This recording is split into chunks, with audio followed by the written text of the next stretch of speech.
Hi everyone, this is Annalisa. Welcome back. I don't know about you, but I'm so glad that it's Thursday or it's Friday. It's been a long week. I'm happy that the week is over. So, I got these cutouts of Alaska from Craft Cuts. And I will add a link in the description below once I find it.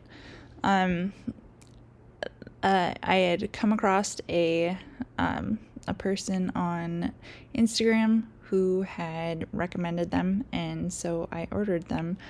And funny enough, I've actually been sitting on them for probably the better part of 4 months, because the first time I tried to do it, they were extremely difficult.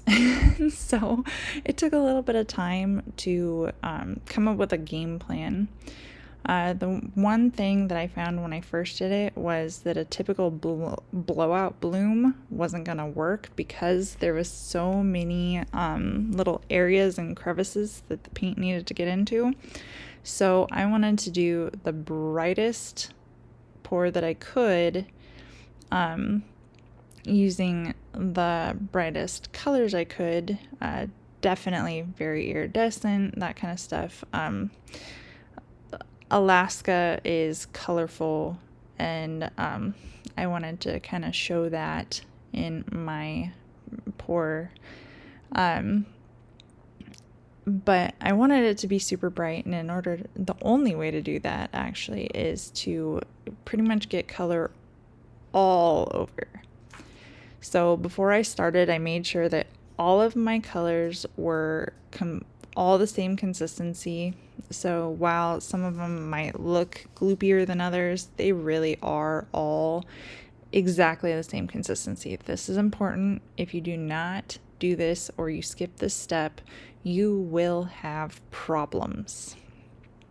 And so I always like to start out with iridescence and stuff on the bottom for any black pillow pours that I do. But I was using a lot of dual tone pigments.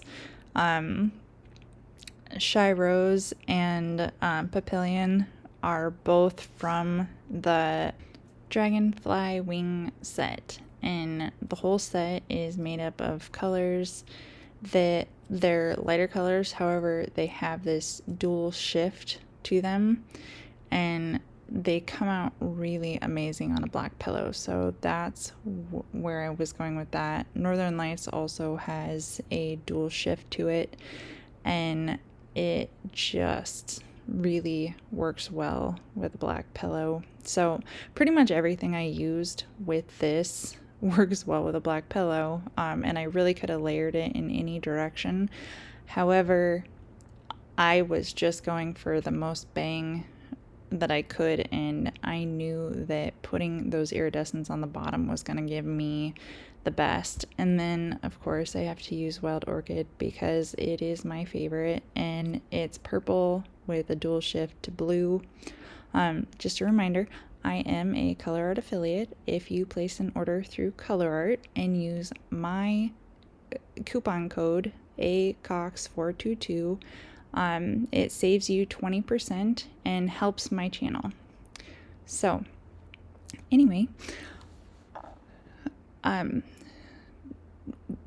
when I was spreading these, I was really trying hard to make sure that it made it all the way across. I didn't want to have any section that didn't have color on it.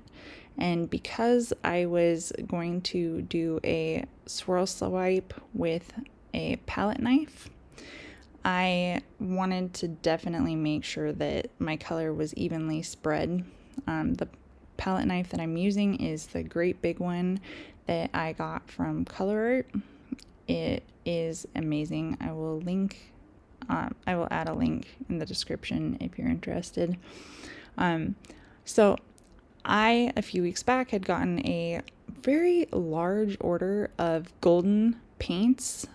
Joanne Fabrics had a sale a while back, and I don't know what happened, but all of their prices were all, instead of just 40% off, they had them, it was almost like they were incorrectly, the prices were incorrectly matched to the sizes that they were attached to.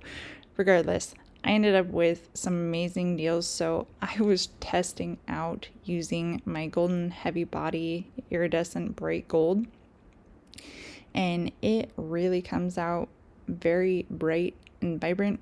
However, the one thing that I do notice with the with gold when I'm using it as a cell activator is it makes my cells look different. They end up, I don't know how to explain it. They almost, like when they stretch, they look more spiderweb like instead of juicy round.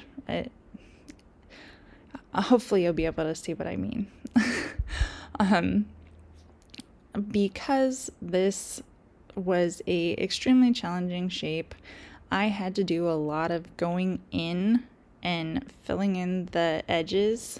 I really had to look over this hard, and I had even gotten to the very, very end and thought that I was good and still had to scoop some up and put it on.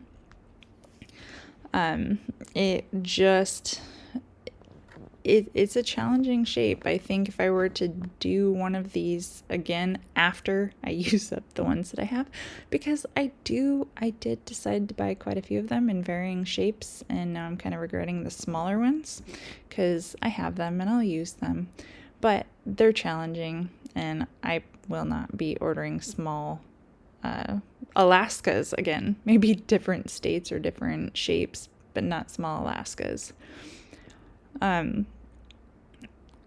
I was having issues with getting my my chain and Southeast Alaska to come out right. No matter what I did, the swipes just weren't turning out as good. And, I found that when I did the bloom as well, I really struggled with getting it to look the same on both sides. And I think, like I said, it's because of the shape. And I think the next time I order an Alaska, it's gonna be a big one, like big, like maybe 18 inches. I don't know. It just seems like it would make the most sense because of how difficult this was. I will also note that I used Jo Sonja sealer on this, and it is an MDF cutout, and in hindsight, next time I probably wouldn't go MDF. I'd probably go with the Baltic birch. I believe it's Baltic birch. Anyway, I would probably go with that one, but I had gone with the MDFs for these trials, and either direction, whether you go MDF or Baltic birch, you really want to make sure that you do a good sealant on wood or MDF like this. There's nothing worse than getting to the end of a pour like this and getting it all perfect and then having it warp. And given the amount of time I was spending on it, I was not willing to take that risk. So I did seal it, and then on top of it, the reason it started out black was because I not only sealed it, I then put a base layer of pillow paint on it before I even got going. So anyway, that was it. Thank you so much for watching. I hope you enjoyed it. If you enjoyed it, please give it a thumbs up, and if you're not already, please consider subscribing. Thank you. Have a great day.